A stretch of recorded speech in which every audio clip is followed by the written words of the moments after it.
The Galactic Symposium of Life and Culture was held once every century.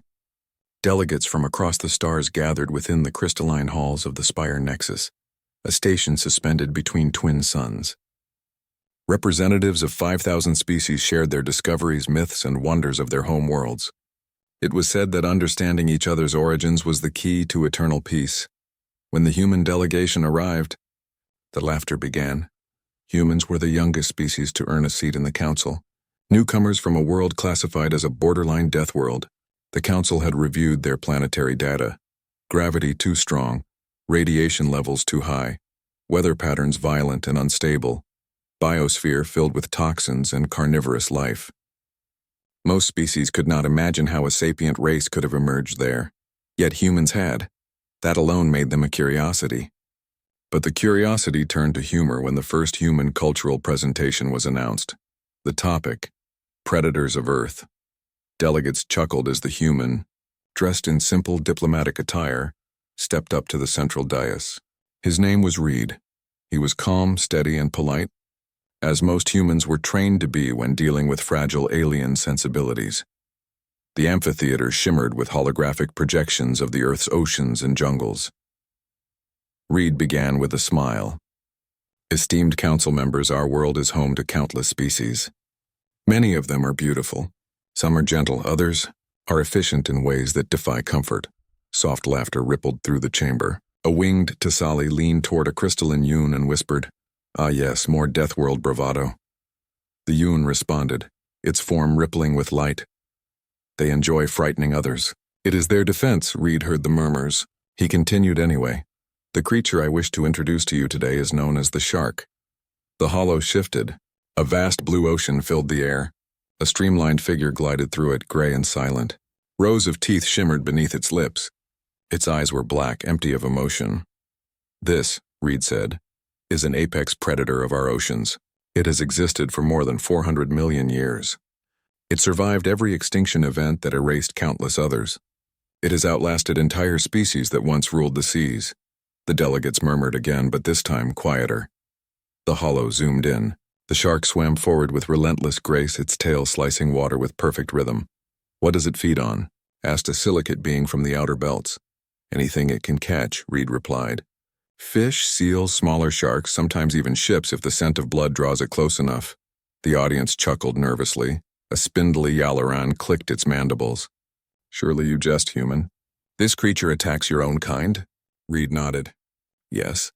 Though we have learned to understand its behavior, to respect its nature, it is not cruel. It is not malicious.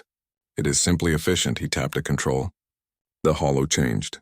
A shark burst from the water in slow motion, jaws wide, crushing a seal in an instant. Water and foam exploded around it. Gasps echoed through the chamber. Reed's tone never changed. "That is how it hunts. Without hesitation. It senses movement, pressure, scent. It detects the faint pulse of a heart from meters away. Its teeth are replaced endlessly, each row sharper than the last. It does not think in anger. It acts. Always. Unstoppable." The delegates began to shift uneasily. An Avrelian delegate spoke, its voice musical but trembling. "You mean to say your species evolved alongside such a monster?" Reed nodded again. "Yes, our species swam in the same waters, fished in the same seas. Some of our ancestors were taken by them. Others learned to study them, to imitate them. We built machines that mimicked their motion. We even painted them on our ships as symbols of strength." Another voice spoke up, this one from a long-bodied Cyrix. "And you are proud of that?" Reed turned his gaze toward the alien. His expression remained calm. "We are proud of surviving them, of learning from them. The shark taught us that fear is not an enemy, it is a teacher. It shows where limits lie and how to move beyond them." The Cyrix scoffed. "Primitive philosophy." Reed pressed another command. The hollow expanded to show a human diver swimming beside a massive great white shark. The creature circled him close enough to graze him with its tail, yet the human did not flee. "He knows what he faces," Reed said. "He has studied the rules. He understands that panic invites attack. Calmness preserves life. Knowledge grants control." Silence spread across the hall. The mockery faded. Reed continued. "We call the shark a relic, but in truth it is a mirror. Its simplicity hides its perfection. It wastes no motion, no thought, no emotion. It kills to live. It moves to survive. It stops for nothing. And in a way, we are much the same. He turned off the hologram. The blue vanished, leaving only the quiet hum of the chamber. Reed clasped his hands behind his back. You see, we were shaped by a world that never forgave mistakes. Our jungles taught us stealth. Our deserts taught endurance. Our predators taught patience. The shark was only one lesson among many. He paused, letting the words settle. When you call Earth a death world, you are correct. But what you misunderstand is that death worlds do not produce monsters by chance. They produce minds that adapt, hearts that endure, and spirits that do not yield. No laughter followed this time. Reed inclined his head and stepped back. The presentation ended. For a long moment, the hall was silent. Then slowly, applause began, not the loud, roaring kind, but a soft ripple of acknowledgement. Yet among the delegates, unease lingered. Later, in a private chamber, several species gathered to discuss what they had seen. The Yun emitted a low pulse. The human spoke with calmness, yet I felt something behind it. The Tisali nodded. There was no threat in his tone, yet every description carried one. A creature that hunts without anger, a species that admires such things. It unsettles me. The Syrinx flicked its tail. Perhaps we overestimate them. They dramatize their world to earn respect. Or perhaps, the Avrelian said softly, they are warning us without saying so. In the days that followed, the story spread across the galactic channels. Recordings of the shark demonstration circulated through military academies, universities, and news streams. Many dismissed it as primitive propaganda. Others studied it with fascination. Within a month, a research council on the neutral world of Ferial conducted a comparative analysis of human fauna versus other planetary predators. Their findings shocked even the skeptics. The shark was not the most dangerous creature on Earth. It was merely one among thousands that operated with similar efficiency, each perfectly adapted to its niche: crocodiles, orcas, big cats, venomous insects, microscopic parasites that killed silently. The report concluded with a statement. The biosphere of Earth does not differentiate between survival and aggression. It merges the two. The human species evolved not in defiance of death, but in partnership with it. The council tried to bury the report, but it was too late. The phrase Deathworlder described sharks became a cautionary tale across the stars. Years later, the phrase took on new meaning. The Ralith Dominion, a vast empire known for its conquests, decided that humanity's growing presence in galactic trade posed a potential threat. They imposed sanctions, blockades, and finally military pressure. Human diplomats requested peace. The Dominion refused.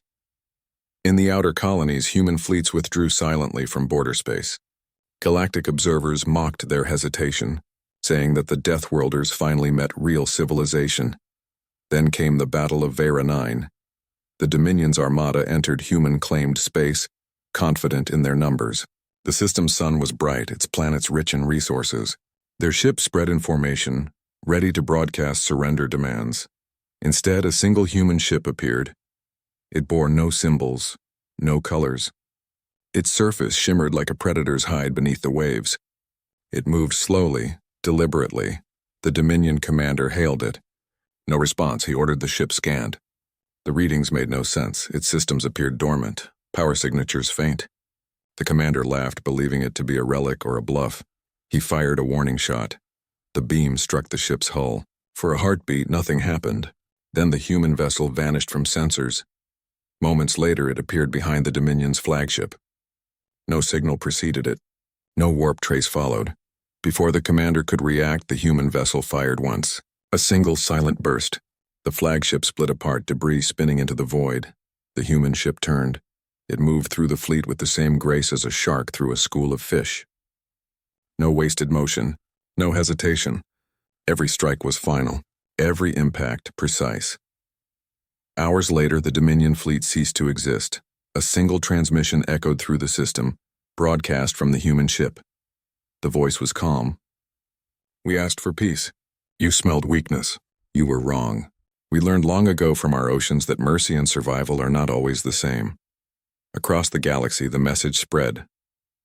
The words of Reed's old lecture returned to the forefront of every council discussion. The image of the shark swimming through dark waters became the symbol of humanity's nature, silent, patient, unstoppable when provoked. In time, the Galactic Council passed an unspoken rule. When humans requested negotiation, it was granted. When they warned of danger, it was heeded.